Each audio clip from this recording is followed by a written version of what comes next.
দিদি, আগের দিন তো তুই পিৎজা বানালি, আজকে চল আমি আমার ছোট্ট উনুনে পিৎজা বানাই। আমি তো তোর কাছ থেকে পুরো শিখেই গেছি কি করে পিৎজা বানাতে হয়। এই দেখ, এইদিকে আমি সবকিছু রেডিও করে নিয়েছি। আজকে তো আমি চিকেন পিৎজা বানাবো, সেই কারণে চিকেনটাকে একটু রান্না করে নেব। এইদিকে কড়াইতে তেল দিয়ে তার মধ্যে টুকরো করা চিকেন দিয়ে দিলাম, তারপর দিয়েছি আদা রসুন বাটা আর গুঁড়ো মশলা, অল্প একটু জল দিয়ে ভালো করে কষিয়ে নিলাম। এই তো আমাদের চিকেনটা একদম রেডি।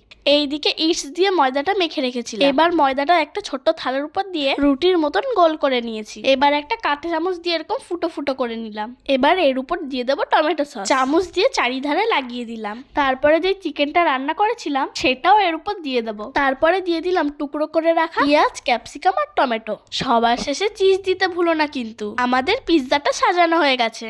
এবার হাঁড়ির মধ্যে একটু জল দিয়ে তার উপর পিৎজার থালাটা বসিয়ে দেবো। ঢাকনা চাপা দিয়ে কিছুক্ষণ রেখে দিয়েছিলাম।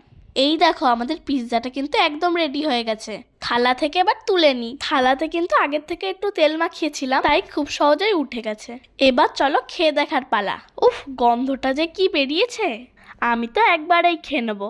আর খেতে তো পুরো ফাটাফাটি।